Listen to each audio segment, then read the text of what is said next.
நாங்க வழி தவறி விட்டோமே, வழிகேட்டில் வந்து விட்டோமே, நரகத்தில் கடந்து தவித்துக் கொண்டிருக்கிறோமே என்று புலம்புவார்கள். இதை விட ஒரு எச்சரிக்கை வேணுமா? அஸ்ஸலாமு அலைக்கும் வரஹ்மத்துல்லாஹி வபரகாத்துஹு. கண்ணியம் நிறைந்த எல்லாம் அல்ல அல்லாஹுவின் நல்லடியார்களே, இஸ்லாமிய மார்க்கம் இந்த கல்விக்கு மிக பெரும் ஒரு உயரத்தை, தகுதியை, அந்தஸ்தை வழங்கி இருக்கிறது.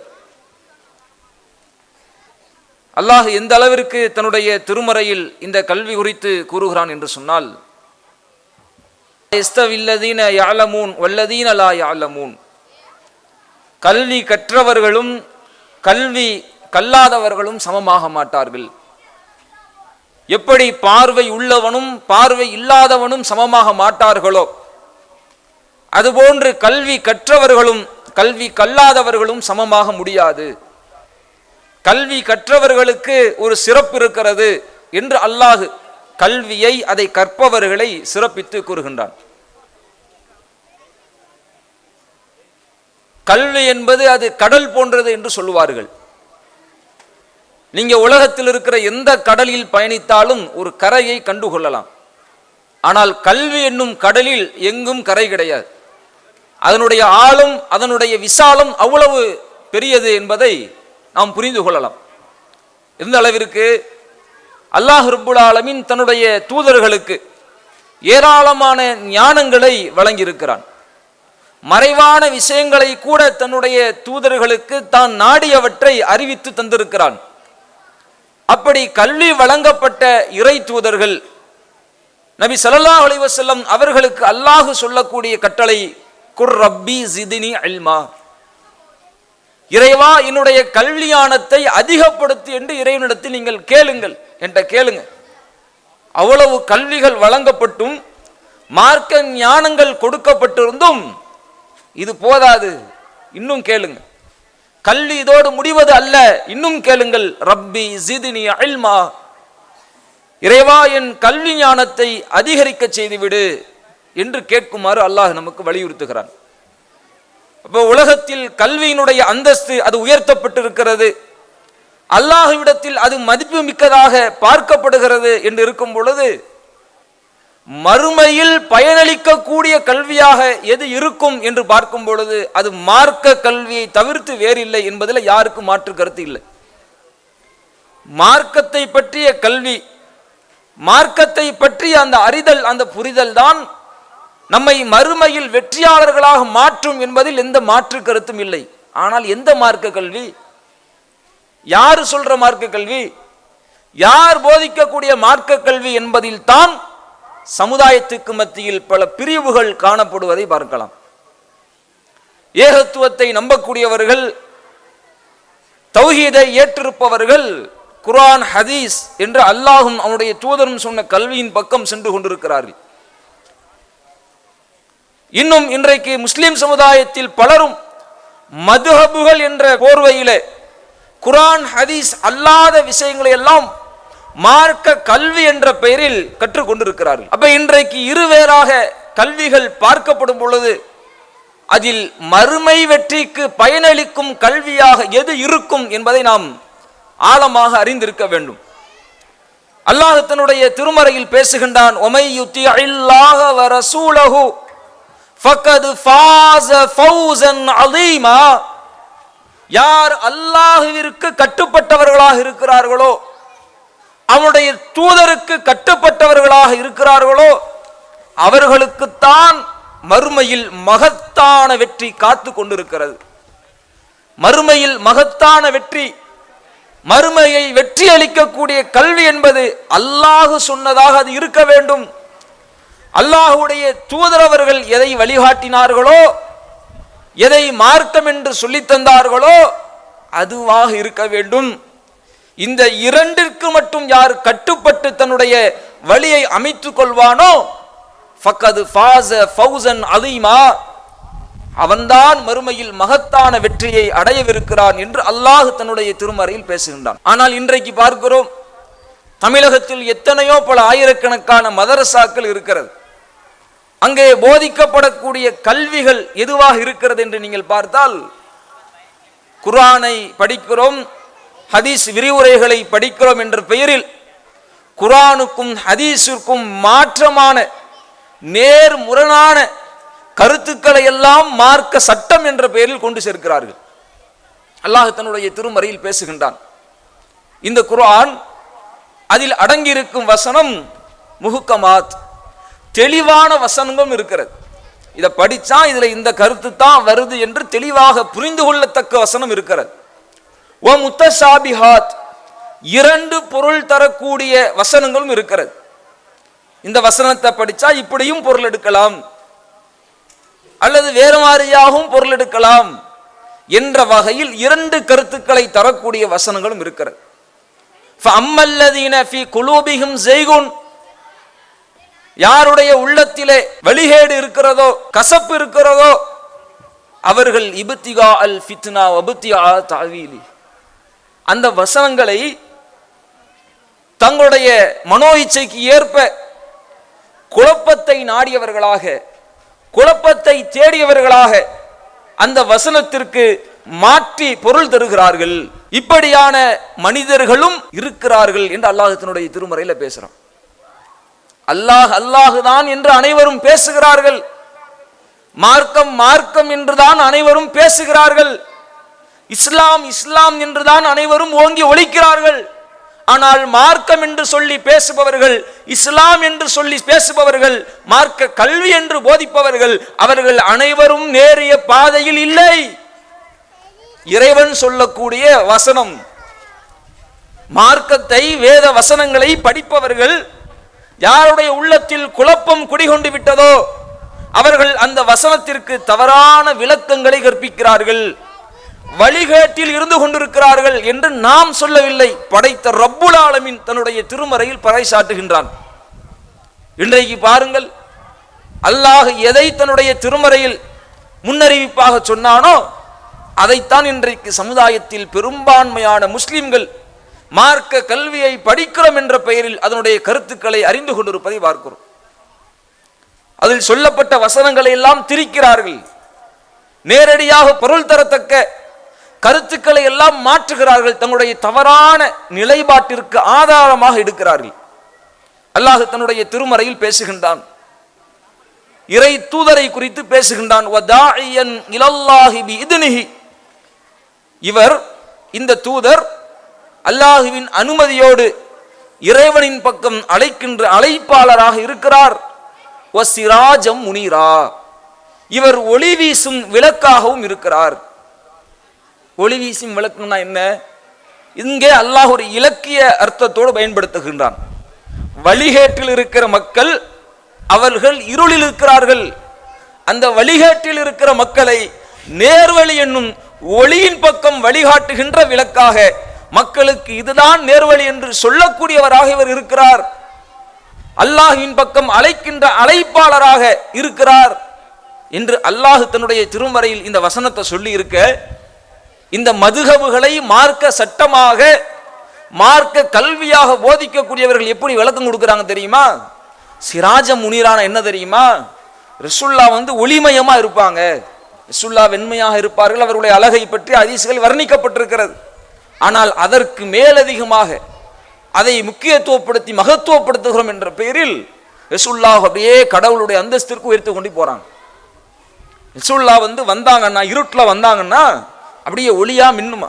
எந்த அளவுக்குன்னா, ஒரு கட்டத்தில் ஆயிஷா நாயகி அவங்க தன்னுடைய வீட்டில் ஒரு ஊசியை இருட்டில் போட்டுட்டாங்க. தேடுன்னு தேடுறாங்க, எங்கேயும் கிடைக்கல.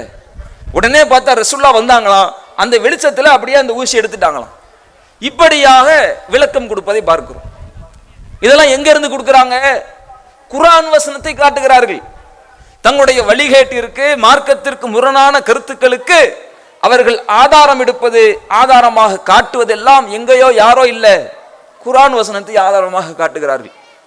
அல்லாஹ் தன்னுடைய திருமறையில் பல இடங்களில் தான் ஒருவன்தான் தன்னிடத்தில் தான் பிரார்த்திக்க வேண்டும், நான் தான் பிரார்த்தனைகளுக்கு பதிலளிக்கிறேன், என்னை அன்றி பிரார்த்தனைகளுக்கு பதிலளிப்பவன் எவனும் அல்ல, என்னிடத்தில் தான் நீங்கள் கையேந்த வேண்டும், மன்றாட வேண்டும் என்று சொல்லி இருக்க, தர்காக்களை கட்டி அங்கே நல்லடியார்கள் அடக்கம் செய்யப்பட்டிருக்கிறார்கள் என்ற பக்தியை ஊட்டி அவர்களிடத்தில் கேட்டால் அவர்கள் பரிந்துரைத்து இறைவனிடத்தில் பெற்றுத் தருவார்கள் என்ற போலி கருத்துக்களை சிந்தனையில் விதைத்து மக்களை வெளியெடுக்கிறாங்க.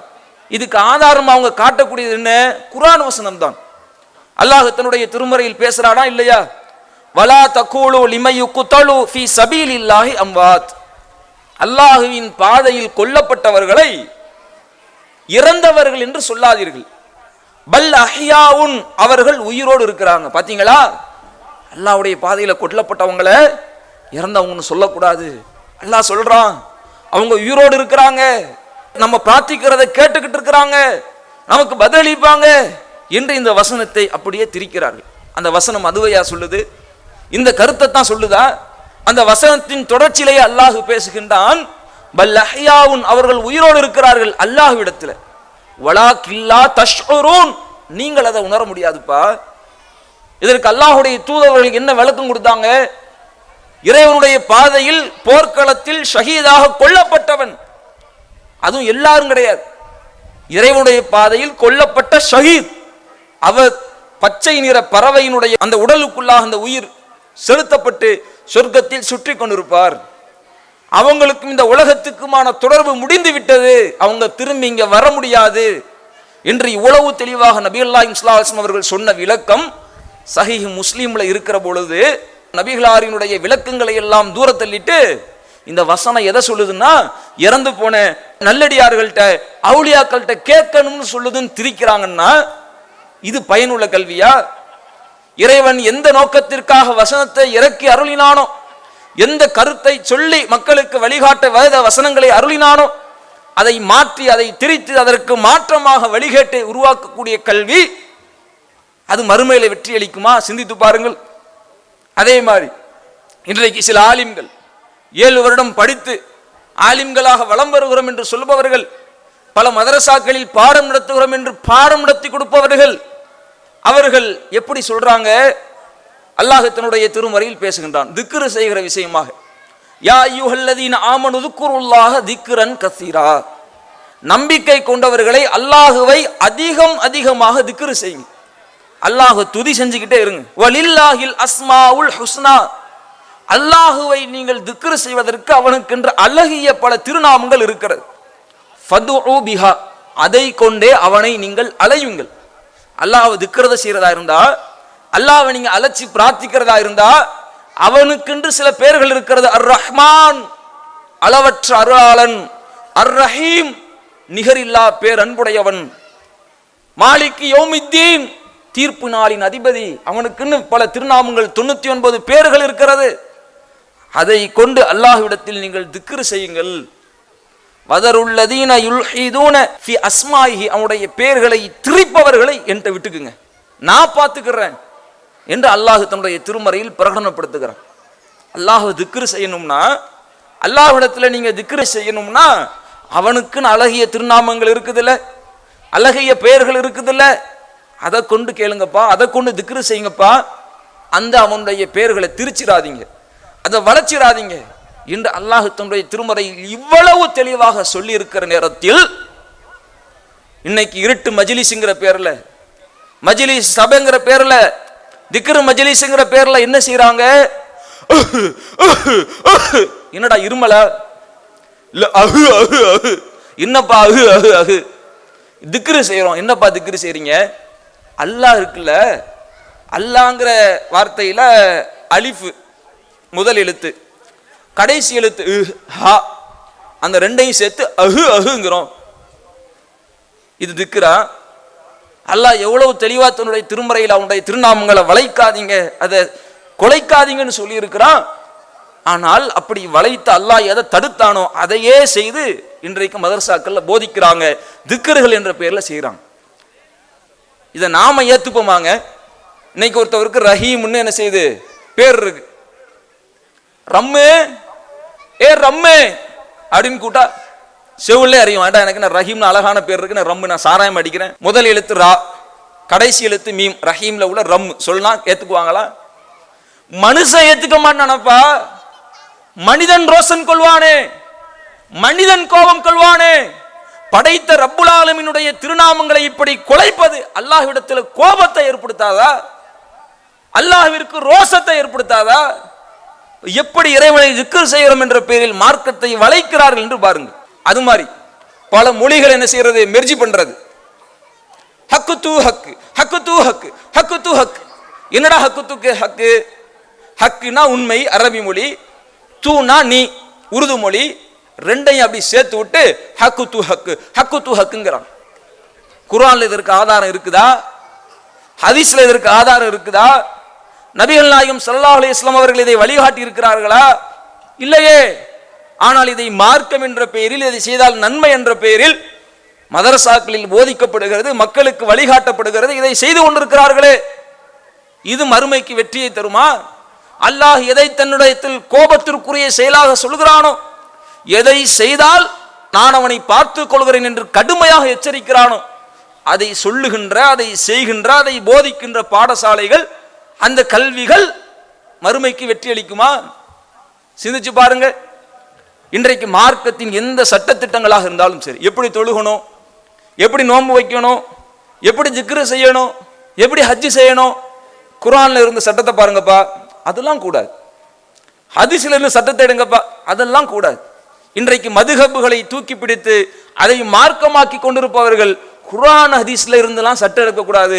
மார்க்கத்தில் எப்படி தொழுகணும், எப்படி நோன்பு வைக்கணும், எப்படி ஹஜ்ஜு செய்யணும், எப்படி திக்ரு செய்யணும், அதற்கு வழிகாட்டுதல் வேணுமா? முஹ்தஸருல் குதூரியை போய் பாருங்க. மதுஹபு நூட்கள், மதுஹபுகளை பற்றிய ஃபிக்குகளை, மார்க்க சட்டங்களை சொல்லக்கூடிய நூட்களை போய் பாருங்க. நூருல் ஈலாஹ போய் பாருங்க. ஹிதாயாங்கிற புத்தகத்தை போய் பாருங்க. துருல் முக்தார், ரத்துல் முக்தார்ங்கிறத போய் பாருங்க. ஃபத்ஹுல் முயின், மஹல்லி, இப்படி நிறைய புத்தகங்கள் எழுதி வச்சிருக்கிறாங்க. இதெல்லாம் போய் படிச்சு பாருங்க. குர்ஆன் கூடாது, ஹதீஸ் கூடாது. இந்த புத்தகங்கள்லாம் இருக்குதுல்ல, இதுதான் நமக்கு வழிகாட்டும். மார்க்க சட்டங்களை நமக்கு தெளிவா சொல்லணும். குர்ஆனை படிச்சா நமக்கு புரியாதுங்க. ரசூலுல்லாஹ்வுடைய ஹதீஸை படிச்சா நமக்கு விளங்காது. அதை விளக்கி சொல்றதுக்கு தான் இந்த இமாம்கள் இதை படிங்க, இதை தெரியுங்க என்று சொல்லி சொல்லக்கூடியதை பார்க்கிறோம். சரி, அப்படி எதை படிக்கணும், எதை படிச்சா அது இலகுவா மார்க்கத்தை சொல்லித்தரத்துக்காக இந்த புத்தகங்கள் சொன்னாங்களோ, அது உண்மையிலேயே மார்க்கத்தை அதை உரிய முறையில் அதில் இருப்பதை போன்று தான் மக்களுக்கு சொல்லுகிறதா? நிறைய அபத்தங்கள், மார்க்கத்தில் இல்லாத கருத்துக்கள் மார்க்கம் என்ற பெயரில் இந்த புத்தகங்களில் புகுத்தப்பட்டிருக்கிறது. இன்னும் ஒருபடி மேலே போய் ரசூலுல்லாஹ் எதை மார்க்கம்னு நமக்கு வழிகாட்டுனாங்களோ, இதை செய்யுங்கப்பான்னு சொன்னாங்களோ, அதெல்லாம் நீ செய்யக்கூடாது, அது தப்பு அப்படிங்கிற அளவுக்கு இந்த புத்தகங்கள் வழிகாட்டுவதை பார்க்கிறோம். இது போன்ற மேல சொன்ன புத்தகங்கள், நூருல் ஈலாஹாவாக இருக்கட்டும், ஹிதாயாவாக இருக்கட்டும், எல்லா புத்தகத்தில் நீங்க பார்த்தீங்கன்னா மகரிபுக்கு முன் சுன்னத், அது சம்பந்தமா அவங்க சொல்லக்கூடிய செய்தி என்ன, அந்த புத்தகத்தில் எழுதப்பட்டிருக்கக்கூடிய கருத்து என்ன? யுக்ரஹு தனஃபுலு கபுல ஸலாத்தில் மக்ரிபி, மகரிபு தொழுகைக்கு முன்பாக கடமை அல்லாத உபரியான தொழுகையை தொழுவது வெறுக்கத்தக்கது, அது வெறுக்கப்பட்டது என்று எழுதி வச்சிருக்கிறாங்க. இன்னைக்கு நீங்க பல பள்ளிவாசல்களை பார்க்கலாம், சுன்ன ஜமாத் பள்ளிகள்ல மகரிபு பாங்கு சொன்ன உடனே தொழுகை, மற்ற எல்லா வக்துக்கும் டைம் விட்டு பாங்கு எத்தனை மணிக்கு, இகாமத்து எத்தனை மணிக்குன்னு போடப்பட்டிருக்கும். ஆனா மகரிபுக்கு பாங்கு சொன்ன உடன், அதுவும் சில இடங்கள்ல தௌஹீத்வாதி உள்ள வந்துடுறான், டக்குன்னு சுன்னத் தொழுதுறான், விடக்கூடாது, பாங்கு சொல்லிட்டு துவா கூட ஓதுறது இல்லை, உடனே அல்லாஹ் அக்பர் இக்காமத் சொல்லி தக்பீர் கட்டிடுறது. அல்லாஹ்வுடைய தூதர் அவர்களுடைய ஹதீஸ் மிக தெளிவாக சஹீஹுல் புகாரியில பதிவு செய்யப்பட்டிருக்கிறதே, சல்லு மக்களே தொழுங்கள் கபுலல் மகரிபி, மகரிபுக்கு முன்னால் நீங்கள் தொழுங்க. அங்க ஒரு உபரியான தொழுகை இருக்கு, 2 ரக்காத் இருக்கு, அதை தொழுவுங்க. ஒரு தடவை சொல்லல, ரசூலுல்லாஹ் 2வது தடவையும் அழுத்துறாங்க, சல்லு மக்களே தொழுங்கள் கபுலல் மகரிபி, மகரிபுக்கு முன்னால் தொழுங்க. லிமன் ஷா 3வது தடவை சொல்லும் பொழுது விரும்பியவர்கள் அதை தொழுங்க. அப்படி ஒரு தொழுகை இருக்குன்னாங்க. அப்படி ஒரு வாய்ப்பு இன்னைக்கு கொடுக்கப்படுதா?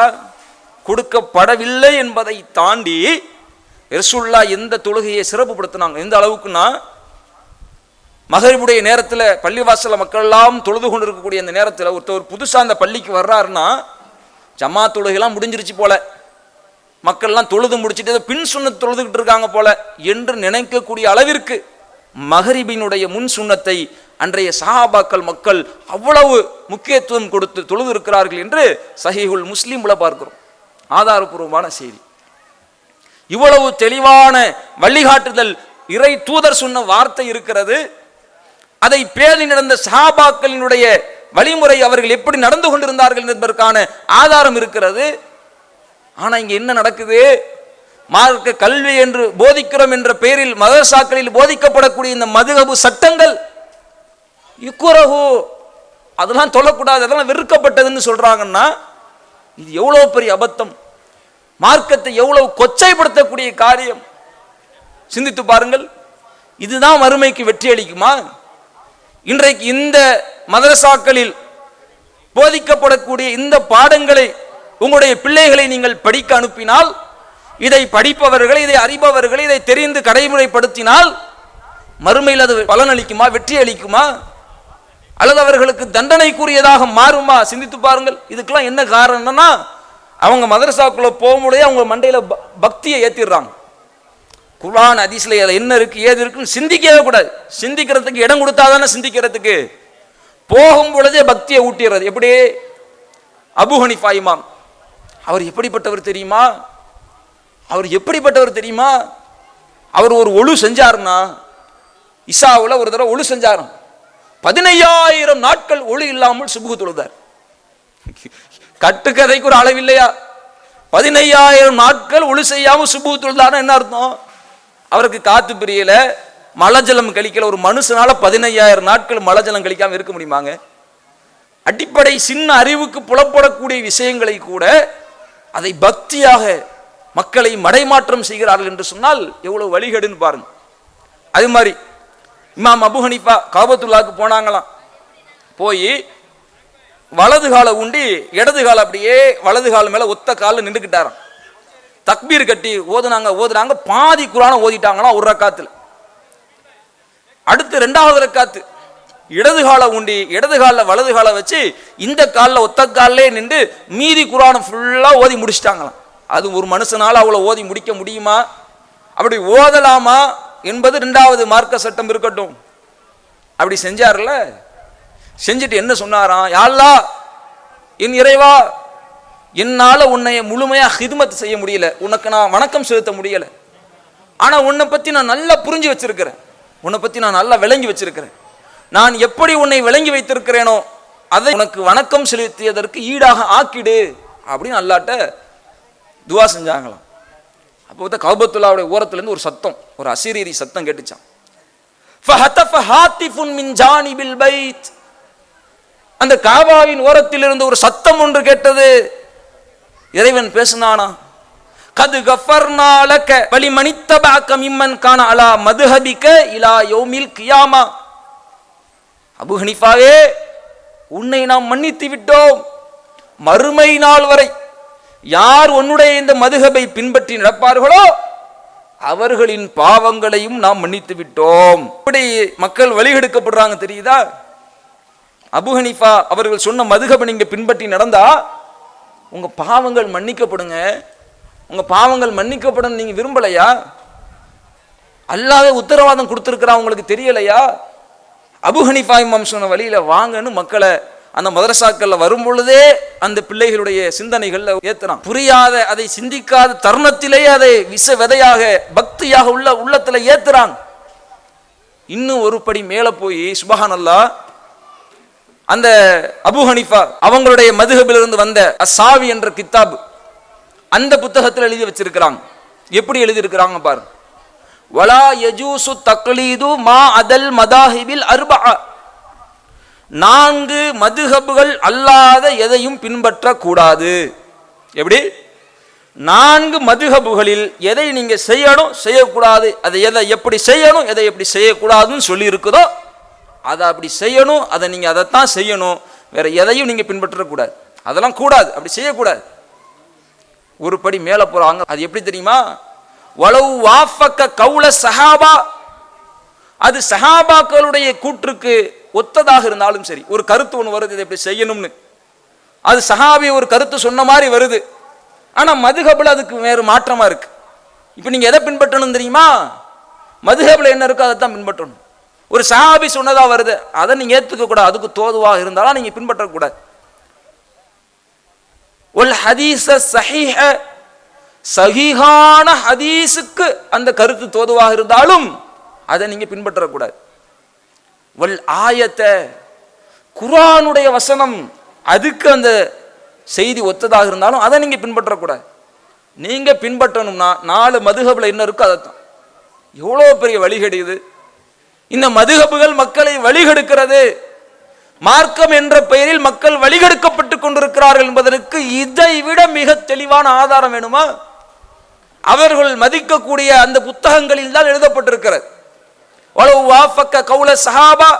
சஹாபினுடைய கூற்றுக்கு ஒத்ததா இருந்தாலும் சரி, ஒரு ஹதீஸ சஹீஹான ஹதீஸுக்கு தோதுவா இருந்தாலும் சரி, ஒரு ஆயத்தை குர்ஆனுக்கு அந்த கருத்து ஒத்ததா இருந்தாலும் சரி, அதை நீ செய்யக்கூடாது. மதுஹப்ல என்ன இருக்குதோ அதைத்தான்ப்பா நீ செய்யணும். இப்படி போதிக்கப்பட்டு அந்த பிள்ளைகள் வளர்க்கப்படுவாங்கன்னா அது அவருடைய மறுமை வாழ்க்கையை வெற்றியை பெற செய்யுமா? இதுபோன்ற மதுஹபுகளை பாடமாக நடத்தக்கூடிய மதரசாக்களில் தங்களுடைய பிள்ளைகளை படிக்க வைக்கக்கூடிய பெற்றோர்களை பார்த்து கேட்கிறோம். சிந்திச்சு பாருங்க. குர்ஆனை விட, ரசூலுல்லாஹ்வுடைய ஹதீஸை விட இந்த மதுஹபுகள் மேலோங்கி விட்டதா?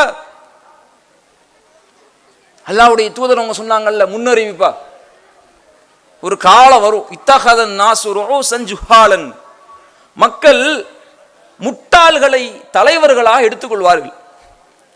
ஃபஸ்உயிலு, அவர்கள் மார்க்க சந்தேகங்கள் கேள்வி கேட்கப்படுவார்கள். ஃபஅஃப்தௌ பிகைரி இல்மின் ஃபதல்லு வஅதல்லு, அவர்கள் அறிவில்லாமல் மார்க்க தீர்ப்பை சொல்வார்கள். அவர்களும் வழிகட்டு மக்களையும் வழிகெடுத்து விடுவார்கள். அதுதான் இன்னைக்கு நடக்குது. இந்த மதுஹபுகள் போதிக்கப்படக்கூடிய மதரசாக்களில் அதுதான் நடக்கிறது. மதுஹபுகள் பாடத்திட்டத்தை மார்க்கம் என்று படித்து விட்டு வந்திருக்கக்கூடிய ஆலிம்களுடைய செயல்பாடுகளிலும் அதுதான் நடக்கிறது.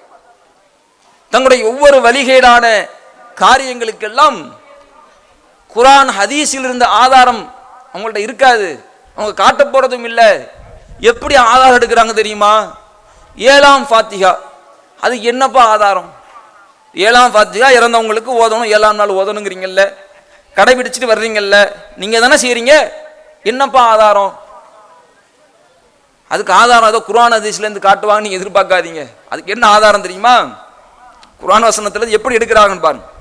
அல்லாஹ் குர்ஆன்ல சொன்னானா, வஸபஅம் மினல் மசானி வல் குர்ஆனல் அலீம், திரும்ப திரும்ப ஓதப்படக்கூடிய 7 வசனங்களை உங்களுக்கு நாம் அருளி இருக்கிறோம். சூரத்துல் ஃபாத்திஹாவை பற்றி அந்த வசனம் பேசுது. ஒவ்வொரு தொழுகையிலையும் திரும்ப திரும்ப அந்த சூரத்துல் ஃபாத்திஹா ஓதுறோம்ல, அதை குறித்து அல்லாஹ் பேசுகின்றான். திரும்ப திரும்ப ஓதப்படக்கூடிய 7 வசனங்களை உமக்கு அருளி இருக்கிறோம். அங்க 7 வருதா? 7ஆம் ஃபாத்திஹா. காபத்துல்லாவை எத்தனை தடவை சுத்துவீங்க? 7 தடவை சுத்துவீங்களா? 7ஆம் ஃபாத்திஹாவுக்கு ஆதாரம். சஃபா மர்வாவோட ஹஜ்ஜில சை செய்வீங்களா, ஓடுவீங்களா? அங்க எத்தனை தடவை செய்வீங்க? 7 தடவை. அதான் 7ஆம் ஃபாத்திஹாவுக்கு ஆதாரம். பா, என்ன அறிவாளிகள்! 7ஆம் ஃபாத்திஹா ஓதணும், இறந்து விட்டவர்களுக்கு 7ஆம் நாள் ஃபாத்திஹா ஓதணுங்கிறதுக்கு என்னப்பா ஆதாரம்னு கேட்டா, ரசூலுல்லாஹ் இப்படி சொன்னாங்க, குர்ஆன்ல இப்படி இருக்குது, நேரடியாக அதற்கான ஆதாரத்தை காட்டுவாங்கன்னா ஹஜ்ஜில 7 தடவை சுத்துறீங்கல்ல, சஃபா மர்வால 7 தடவை ஓடுறீங்கல்ல, அதுதான் இதற்கு ஆதாரம். ஏன்பா, அது காபத்துல்லா வலம் வர்றதுக்கு 7 தடவை வலம் வர்றதுக்கு ஆதாரம், சஃபா மர்வா 7 தடவை ஓடி வர்றதுக்கு ஆதாரம், இறந்தவங்களுக்கு 7ஆம் நாள் ஓதணுங்கிறதுக்கு என்னப்பா ஆதாரம்? இதை ஒரு ஆதாரம் முன்வைக்கிறாங்க. 40ஆம் ஃபாத்திஹா, 40ஆம் நாள் ஓதக்கூடிய ஃபாத்திஹா, அதுக்கு என்னப்பா ஆதாரம்? குர்ஆன் ஹதீஸ்ல எல்லாம் ஆதாரம் எதிர்பார்க்காதீங்க, நேரடி அவ்வளவு ஆதாரம்லாம் இல்லை. எப்படி வளைக்கிறாங்கன்னு பாருங்க.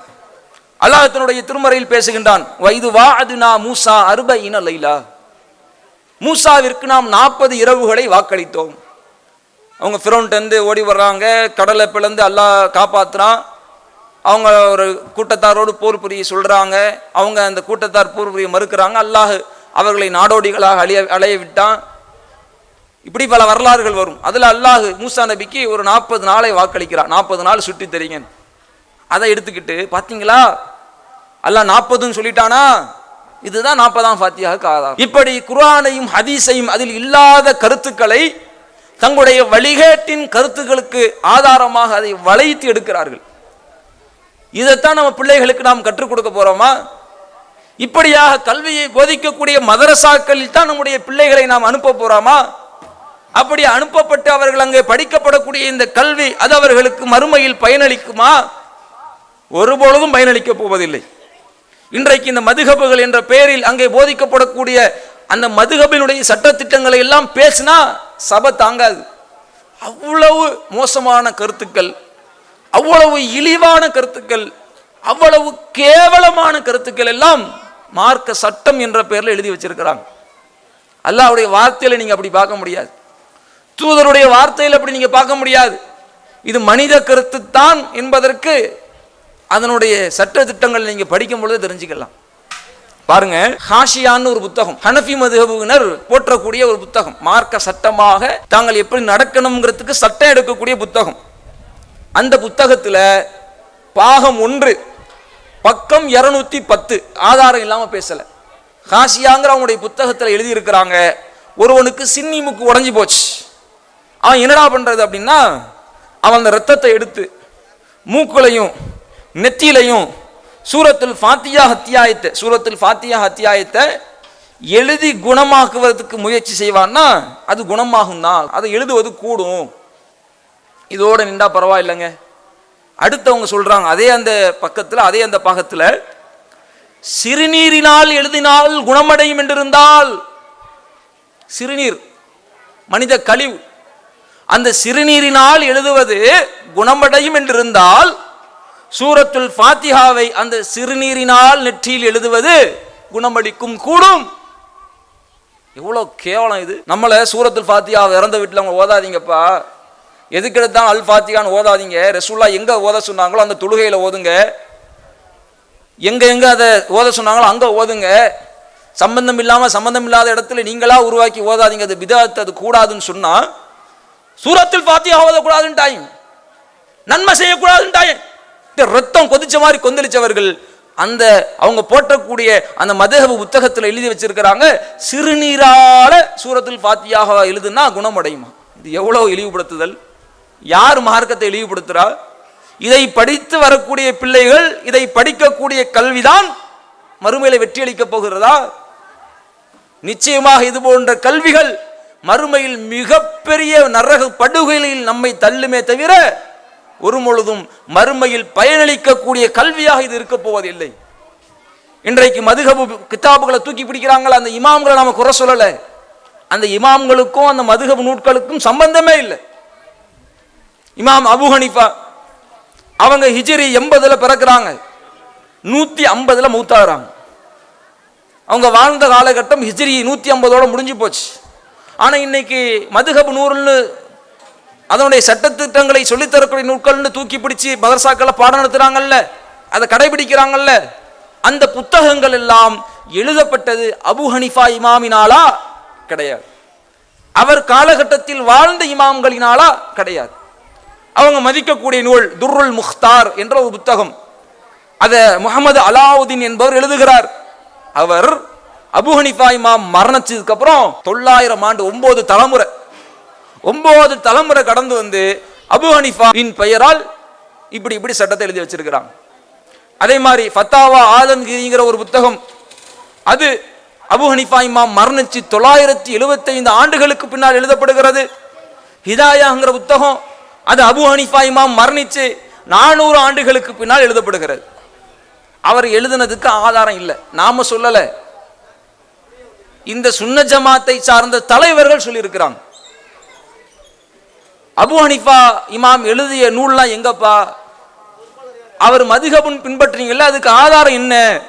அவர் எழுதின நூலுன்னு எதுவும் இருக்குதா? அதெல்லாம் இல்லை, அதெல்லாம் அழிஞ்சு போச்சு, எரிஞ்சு போச்சு, அவர் எழுதின நூல்கள்லாம் ஒன்றும் இல்லை அப்படின்னு சொல்றாங்க.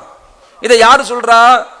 தமிழ்நாடு ஜமாத்துல் உலமாவின் தலைவராக இருந்த கலீல் ரஹ்மான் என்பவர் தன்னுடைய ரஹ்மத் என்ற மாத இதெல்லாம் எழுதுறார். அவர்கள் தலைவர்களாக இருக்கக்கூடியவர்கள் தங்களுடைய புத்தகத்தில் எழுதுறாங்க, அபு ஹனீஃபா இமாமுடைய புத்தகம்லாம் இப்ப இல்ல, அது எரிஞ்சு போச்சு என்ற ஒரு தெளிவான வாசகத்தை ஸ்டேட்மெண்ட்டை கொடுக்குறாங்க. அபு ஹனீஃபா இமாம் அவர் நல்லவராக இருந்திருக்க கூடும், அவர் நல்லடியாராக இருந்திருக்க கூடும், இறையச்சமுடையவராக இருந்திருக்க கூடும்.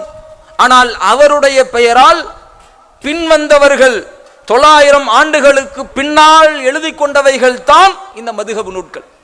அபு ஹனீஃபா இமாமுக்கும் இந்த நூட்களுக்கும் சம்பந்தமே இல்லை. எப்படி ஈசா அலைஹி வஸல்லம் அவர்களுக்கு கொடுக்கப்பட்ட வேதத்தை மக்களுக்கு கொண்டு வந்த நேரத்தில் அவர்களை கடவுளின் தூதர் என்று பார்ப்பதை தாண்டி அவர்களை மகத்துவப்படுத்துகிறோம், அவர்களை கண்ணியப்படுத்துகிறோம், அவர்களை உயர்வுபடுத்துகிறோம் என்ற பெயரில் அவர்களை கடவுளின் குமாரர் என்ற நிலைக்கு உயர்த்தினாங்களோ, அவங்க எதை வேதமாக கொண்டு வந்தாங்களோ அதை திருச்சி வளைச்சி அவங்க சொல்லாததையெல்லாம் வேதம் என்ற பெயரில் வளைத்து கொண்டார்களோ, எப்படி அதன் விளைவாக தனி ஒரு மதம் கிறிஸ்தவமாக உருவெடுத்ததோ, அதே போன்றதொரு நிலைதான் இந்த இமாம்கள், இந்த மதுஹப் இமாம்களுக்கு பின்னால் நடந்தேறி இருக்கிறது. அவங்களுக்கு இந்த நூலுக்கு எந்த சம்பந்தமும் இல்லை. அவர்களின் பெயரால் பின்வந்தவர்கள் எழுதி கொண்ட நூல்கள் தான் இன்றைக்கு அவர்கள் பாடமாக கையில் வைத்து மார்க்க சட்டமாக கடைபிடிக்கக்கூடிய மதுஹப் நூல்கள். அப்ப அல்லாஹ்வும் அல்லாஹ்வுடைய தூதரும் சொன்ன வார்த்தைகளை எல்லாம் புறந்தள்ளிவிட்டு, அதை புறக்கணித்து விட்டு, மதுஹப் நூட்களில் எதை மார்க்க சட்டமாக சொல்லப்பட்டிருக்கிறதோ அதை ஒருவன் பின்பற்றி கடைபிடித்து நடப்பான் என்றால், இதை படிக்கின்ற கல்வி, இதை படித்து நடக்கின்ற கல்வி மறுமையில பயனளிக்குமா? அல்லாஹ்வுடைய தூதர்கள் வழிகாட்டுறாங்க. எந்த அளவுக்கு வழிகாட்டுறாங்கன்னு பாருங்க. ஒரு கூட்டத்தை, ஒரு படையை தயார் பண்றாங்க, அதை அவங்கள ஒரு இடத்துக்கு அனுப்பி வைக்கிறாங்க. அப்போ அம்மர அலைஹிம் ரஜுலன், அந்த கூட்டத்துக்கு ஒரு தலைவர் நியமிக்கிறாங்க, அமீர்னு நியமிக்கிறாங்க. நியமிச்சுட்டு சொல்றாங்க, இவருக்கு நீங்க கட்டுப்பட்டு நடக்கணும், அவர் என்ன சொன்னாலும் நீங்க கேட்டு நடக்கணும்னு அனுப்புறாங்க. சொன்னது யாரு? ரசூலுல்லாஹ். அவங்களுக்குள்ள ஏதோ ஒரு தகராறு, தலைவருக்கு கோபம் வந்துருச்சு, நெருப்பை மூட்டுறாரு, போய் எல்லாம் நெருப்புல போய் விழுவும் அப்படிங்கிறாங்க கோபத்துல. ரசூலுல்லாஹ் எனக்கு கட்டுப்பட சொன்னாங்கல்ல, போய் எல்லாம் நெருப்புல விழுவு. மக்களுக்குள்ள ஒரே சர்ச்சை, அப்படியே பேசிக்கிட்டு இருக்கிறாங்க. என்னடா இது, நெருப்புல விழ சொல்றாங்களே, ரசூலுல்லாஹ் கட்டுப்பட சொல்லி இருக்கிறாங்களே, நம்ம போய் விழுந்துருவோம்னு பேசிக்கிறாங்க ஒரு சாரார். இன்னொரு சாரார் பேசுறாங்க, ஏன்பா இந்த நரகத்துல இருந்து தப்பிக்கணுங்கிறதுக்கு தான் இஸ்லாத்துக்கே வந்தோம், அதே அந்த நெருப்புல போய் விழ சொல்றாங்களே, நம்ம விழக்கூடாதுன்னு அப்படி அவங்களுக்குள்ள கருத்து வேறுபாடு நடந்துகிட்டு இருக்கு. இதை பேசிக்கிட்டு இருக்கும் பொழுதே நெருப்பும் அணைகிறது, அந்த தலைவருடைய கோபமும் தணிகிறது, அந்த சபையை விட்டு எல்லாம் வந்துடுறாங்க. ரசூலுல்லாஹ்விடத்தில் இந்த சம்பவம் சொல்லப்படுகிறது. சொல்லப்படும் தருணத்தில் நபிகள் நாயகம் ஸல்லல்லாஹு அலைஹி வஸல்லம் அவர்கள் சொன்ன வார்த்தை என்ன தெரியுமா? லா தாஅத ஃபில் மஅசியத்தி, மாறு செய்கிற விஷயத்தில், பாவமான காரியங்களில் கட்டுப்படுதல் என்பது யாருக்கும் கிடையாது. இன்னம தாஅத்து ஃபில் மஅரூஃப், கட்டுப்படுதல் எல்லாம் நன்மையான விஷயங்கள் தான். நீங்க யார தலைவர்னு ஏற்று நீங்க பின்பற்றி போனாலும் சரி, அது தனி மனிதனா இருக்கலாம், ஒரு இயக்கமா இருக்கலாம், எதுவாக இருந்தாலும் அது மார்க்க வரம்புகளை மீறாத வகையில் உங்களுக்கு சொன்னால்தான் நீங்கள் கட்டுப்பட்டு நடக்கும். மார்க்க வரம்புகளை மீறுகின்ற வகையில் உங்களுக்கு அவர்கள் போதனைகளை சொல்வார்கள் என்றால் அதற்கு நீங்க கட்டுப்படக்கூடாது என்று அல்லாஹ்வுடைய தூதர் அவங்க சொல்றாங்க. இந்த ஒரு ஹதீஸ் போதும். இன்றைக்கு மதுஹப் இமாம்கள் என்ற பெயரில் அவர்களுக்கு ஊட்டப்பட்ட அந்த பக்தியினால் அவங்க என்ன சொன்னாலும் அப்படியே கேட்டு நடக்கணுங்கிற கண்மூடித்தனமான பாதையில் சென்று கொண்டிருக்கிறார்களே, அவர்கள் இந்த செய்தியை சிந்திச்சு பார்க்கணும். அல்லாஹ் தன்னுடைய திருமறையில் மிக தெளிவாக பிரகடனப்படுத்துகிறான், லில்லாஹி தீனுல் காலிஸ், மார்க்கம் என்பது அது முழுக்க முழுக்க அல்லாஹுக்கு மட்டும்தான் சொந்தம், அதுல யாரும் உரிமை கொண்டாட முடியாது. மார்க்கமா இஸ்லாமா, அதுல நீங்க எதை செய்யணும் செய்யக்கூடாது, எப்படி நீங்க நடக்கணும் எப்படி நடக்கக்கூடாது என்பதற்கு நான் தான் வழிகாட்டுவேன். நான் சொன்னதின் அடிப்படையில் தான் நீங்கள் செயல்படும். தூதராக இருக்கிற நபி முஹம்மது ஸல்லல்லாஹு அலைஹி வஸல்லம் அவர்கள் கூட சுயமாக செய்ய முடியாது. அவர்களுக்கு நான் எதை வகையாக அறிவிக்கிறேனோ அதைத்தான் அவங்க செய்யணும். அதுக்கு மாத்தமா செய்ய முடியாதுங்கிற அளவுக்கு அல்லாஹ் தன்னுடைய திருமறையில் பேசுகிறார். இவ்வளவு தெளிவாக சொல்லப்பட்ட இந்த மார்க்கத்தை மக்களுக்கு மத்தியில் நாம் எடுத்து சொல்லும் பொழுது அவர்களுக்கு போதிக்கப்பட்டிருக்கக்கூடிய அந்த மதுஹப் கொள்கை பக்தி அவங்கள சிந்திக்க விடாமல் தள்ளுவது ஒருபுறம் இருந்தாலும், சரிதானே இப்படிலாம் சொல்றாங்களே, உண்மையிலேயே அது அப்படித்தானே இருக்குது, குர்ஆன் ஹதீஸுக்கு மாற்றமா தானே நம்ம செஞ்சுக்கிட்டு வர்றோம், மதுஹப்ல அப்படித்தானே இருக்குது, அல்லாஹ் குர்ஆன்ல அப்படி சொல்லி இருக்கிறான், நம்ம மதுஹப் நூல்னு சொல்லக்கூடிய நம்ம புத்தகத்தில் இப்படி மாற்றமா எழுதி இருக்கிற, அவங்க சொல்றதெல்லாம் சரிதானே என்று சிந்திக்கக்கூடிய சிலரும் என்ன பார்க்குறாங்கன்னா, எங்க நாங்கள் காலகாலமாக செஞ்சுக்கிட்டு வர்றோம், வருஷமா செஞ்சுக்கிட்டு வர்றோம், தலைமுறையாக கடைபிடிச்சிட்டு வர்றோம், திடீர்னு புதுசாக நேற்று வந்தவங்க நீங்கள் இதை செய்யக்கூடாதுங்கிறீங்க, இப்படித்தான் செய்யணுங்கிறீங்க, எங்களுக்கு ஒரு வேலை இல்லையா? அப்போ எங்கள் முன்னோர்கள்லாம் தப்புல இருந்தாங்கன்னு சொல்ல வர்றீங்களா? எங்கள் முன்னோர்களை நாங்கள் எதில் கண்டோமோ அதில் தான் நாங்க இருப்போங்கிறாங்க. ஒரு அறிவாளி இப்படி பேச மாட்டான். யதார்த்த உலகத்தின் நடைமுறை எடுத்து பாருங்க. இன்னைக்கு எல்லாம் மிக்சியில தானே அரைக்கிறாங்க, சட்னி தேங்காய் எல்லாம் கேஸ்ல தானே சமைக்கிறாங்க. எங்க பாட்டி காலத்தில் நாங்க விறகடுப்புல தான் சமைச்சோம், நாங்க கேஸ் எல்லாம் பயன்படுத்த மாட்டோம், விறகடுப்புல தான் சமைப்போம்னு சொல்லுவீங்களா? யாராவது சொல்றாங்களா? நாங்க பாட்டி காலத்துல எங்க முன்னோர்கள் தலைமுறையா அம்மிக்கல்ல தான் ஆட்டணும், எங்களுக்கு மிக்சிலாம் வேணாம், எங்களுக்கு அம்மிக்கல்ல வாங்கி போடுங்க, நாங்க அம்மிக்கல்லே ஆட்டிக்கிறோம் சொல்றீங்களா? உலக விஷயங்கள்ல தமக்கு வசதி எது, நமக்கு சிரமம் இல்லாதது எது? வாங்கு மிக்சிய, வாங்கு வாஷிங் மிஷினை, வாங்கு ஃப்ரிட்ஜ. எங்க முன்னோர்கள் செஞ்சாங்களே, நாங்க மிக்சியில ஆட்ட மாட்டோம்னு சொல்றோமா? அங்க எங்க போய் நாங்க முன்னோர்கள் யோசித்து பாருங்கள், சிந்தனையை கூர்திட்டி பாருங்கள். உலக விஷயத்தில் நமக்கு தேவை என்று வரும் பொழுது முன்னோர்கள் மாட்டு வண்டியில போனா நானும் மாட்டு வண்டியில தாண்டா போவேன்னு யாரும் போறதில்லையே. அங்க மட்டும் உலகத்தின் வசதிக்காக மாற்றக்கூடிய உங்கள் எண்ணம், முன்னோர்கள் எதை மார்க்கம் என்று கடைபிடித்து வந்தார்களோ அது மார்க்கத்தில் இல்லாமல் செய்து விட்டார்கள். அவர்களுக்கு அன்றைக்கு வாழ்ந்த தலைவர்களாக அவர்கள் மதித்த ஆலிம்கள் தவறாக வழிகாட்டி விட்டார்கள். அவர்கள் தவறில் இருந்து விட்டார்கள். அவர்களுக்காக பிரார்த்தனை செய்யுங்க. அவர்கள் இணை வைக்காதவர்களாக இருந்தால் அவர்களுக்காக பிரார்த்தனை செய்யுங்க. அதுதான் நம்மளால முடியும். அதனால அவங்க வழிகேட்டில் இருந்தனால நானும் வழிகேட்டில் இருப்பேன்னு சொல்றது நியாயமா என்று நாம் அவளை நோக்கி கேட்கிறோம். இல்ல இல்ல, நாங்க எங்க முன்னோர்கள் வழியில தான்ப்பா இருப்போம், நீங்க என்னமும் சொல்லுங்க, நாங்க எங்க முன்னோர்கள் வழியில தான் இருப்போம் என்று நீங்கள் சொல்வீர்கள் என்றால் அல்லாஹ் தன்னுடைய திருமறையில் எச்சரிக்கின்றான். யௌம துகல்லபு வுஜூஹும் ஃபின்னார், நரகத்தில் சில முகங்கள் போட்டு புரட்டப்படும் வேளையில் யகூலூன யா லைத்தனா தஅனல்லாஹ வ தஅனர் ரசூலா, நாங்கள் அல்லாஹ்விற்கு கட்டுப்பட்டு இருக்க வேண்டுமே, அவனுடைய தூதருக்கு நாங்கள் கட்டுப்பட்டு இருக்க வேண்டுமே.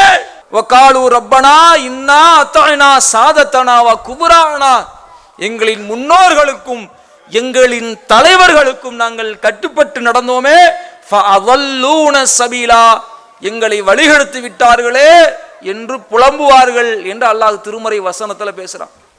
நாம சொல்லலங்க, உலகத்தை படைத்தவன், உங்களை என்னை படைத்தவன், நமக்கு உணவளித்து கொண்டிருப்பவன், மறுமை என்ற வாழ்வை தயாரித்து வைத்திருப்பவன், அந்த ஏக இறைவனாகிய அல்லாஹ் ரப்புல் ஆலமீன் நமக்கு எச்சரிக்கை செய்கின்றான். நாளை மறுமையில் சில முகங்கள் நரகத்தில் புரட்டப்படும் பொழுது அவர்களின் வார்த்தை, எங்கள் முன்னோருக்கும் எங்களுடைய தலைவர்களுக்கும் நாங்கள் கட்டுப்பட்டு போயிட்டோம், அல்லாஹ்வுக்கு கட்டுப்பட்டு நாங்கள் நடந்திருக்க கூடாதா, அவருடைய தூதருக்கு கட்டுப்பட்டு நாங்கள் நடந்திருக்க கூடாதா, நாங்கள் வழி தவறி விட்டோமே, வழிகேட்டில் வந்து விட்டோமே, நரகத்தில் கடந்து தவித்துக் கொண்டிருக்கிறோமே என்று புலம்புவார்கள். இதை விட ஒரு எச்சரிக்கை வேணுமா? நீங்க தௌஜமாத்துக்கு வாங்க நாங்க கூப்பிடல, நீங்க தௌஜமாத்துக்கு வர வேணாம். சொல்லக்கூடிய செய்தி சரிதானா? நாங்கள் சொல்லக்கூடிய கருத்து சரிதானா? சிந்தித்து பாருங்கள். இதை எதுக்கு சொல்றோம்? உங்க மேல இவ்வளவு கோபத்துல சொல்லல, வெறுப்புல சொல்லல, அக்கறையில சொல்றோம், கவலையில சொல்றோம். ஒவ்வொரு ஆதமுடைய மகனும் சகோதர சகோதரிகள் என்றார்கள். நகமும் சதையுமாக இரத்தமும் பிண்டமாக அவர்கள் எப்படி இணைக்கப்பட்டிருக்க வேண்டும், ஒரு உடலை போன்று இருக்க வேண்டும் என்று சொன்னார்கள் அல்லாஹ்வுடைய தூதர் அவர்கள். எப்படி என்னுடைய உடலில் ஒரு இடத்தில் தீங்கு ஏற்பட்டால் அதற்காக நான் தவிப்பேனோ, கதறுவேனோ, அதை சரி செய்வதற்கு பாடுபடுவேனோ, அதுபோன்று எங்களில் ஒருவராக உங்களை பார்க்கிறோம். இந்த முஸ்லிம் சமுதாய மக்களை அவர்கள் வழிகேட்டில் இருக்கின்ற காரணத்தினால் நரகத்தில் தள்ளப்படுவார்களே என்ற கவலையோடு பேசுகிறோம். நீங்கள் எங்களை அடிச்சாலும் சரி, உதைச்சாலும் சரி, உயிரோட குழி தோண்டி புதைச்சாலும் சரி, நாங்கள் சொல்வது நீங்க இருக்கிறது வழிகேடு, அது உங்களை நரகத்துல போய் சேர்த்துரும். சிந்திச்சு பாருங்க. எங்க ஜமாத்துக்கு நீங்க வர வேணாம், எங்க பின்னாடி நீங்க அணிவகிக்க வேணாம், நீங்க உங்களுடைய வீடுகளில் இருந்து கொள்ளுங்கள், நீங்கள் கட்டிய பள்ளிவாசல்ல இருந்துக்குங்க. செய்யற செயல் மார்க்கம் என்று கடைபிடிக்கக்கூடிய காரியம் குர்ஆன்ல இருந்து செய்யறோமா, ஹதீஸ்ல இருந்து செய்யறோமா, அல்லாஹ்வின் மார்க்கத்தில் அவன் வழிகாட்டியதைத்தான் செய்கிறோமா என்று சிந்தித்து பாருங்கள், சீர்தூக்கி பாருங்கள். அதுதான் அல்லாஹும் அல்லாஹ்வுடைய தூதரவர்களும் நமக்கு மார்க்கமாக சொல்லித்தந்த கல்விதான். அந்த கல்வியின் அடிப்படையில் நாம் செயல்படுவதுதான் மறுமையில் நமக்கு வெற்றியை பெற்று தரும். அது அல்லாத வேறு எந்த வழியை நோக்கி நாம் சென்றாலும் அது நம்மை வழிகேட்டில் தள்ளிவிடும், உலகத்திலும் மறுமையிலும் நம்மை இழிவுக்குள்ளானதாக மாற்றிவிடும். அத்தகைய நிலையிலிருந்து அல்லாஹ் நம்மை காப்பாற்ற வேண்டும். என் சமுதாயமே, உங்களை நாங்கள் அழைக்கிறோம், டிஎன்டிஜே பின்னாடி இல்லை, இந்த சத்தியத்தின் பின்னால் அழைக்கிறோம். இந்த சத்தியத்தை, இந்த மார்க்க கருத்தை சீர்தூக்கி பாருங்கள். அதை சிந்தித்து பாருங்கள். அதை சிந்திப்பதற்கு சிறிது நேரம் ஒதுக்குங்கள். இதை நீங்கள் சிந்திக்க ஆரம்பித்தால் அல்லாஹ் உங்களுக்கு நேர் வழிகாட்ட போதுமானவன். அத்தகைய மறுமை வெற்றிக்கு வழிகாட்டக்கூடிய நேரிய வழியாக இருக்கிற சத்திய இஸ்லாத்தின் தூய வடிவாக இருக்கிற குர்ஆனையும் ஹதீஸையும் அதனுடைய கருத்துக்களை சரியான முறையில் படித்து புரிந்து அதை கற்று அதன் மூலம் மறுமையில் வெற்றியடைகின்ற மக்களாக அல்லாஹ் ரப்புல் ஆலமீன் உங்களையும் என்னையும் ஆக்கி அருள் புரிய வேண்டும் என்று பிரார்த்தித்து நிறைவு செய்கிறேன். வாஹிரு தவானா அல்ஹம்துலில்லாஹி ரப்பில் ஆலமீன். அஸ்ஸலாமு அலைக்கும் வரஹ்மத்துல்லாஹி வபரகாத்துஹு. இஸ்லாம் மற்றும் சமுதாய செய்திகளை அறிந்து கொள்ள தமிழ்நாடு தௌஹீத் ஜமாஅத் யூடியூப் பக்கத்தை உடனடியாக சப்ஸ்கிரைப் செய்து கொள்ளுங்கள். மேலும் பெல் பட்டனையும் கிளிக் செய்து கொள்ளுங்கள்.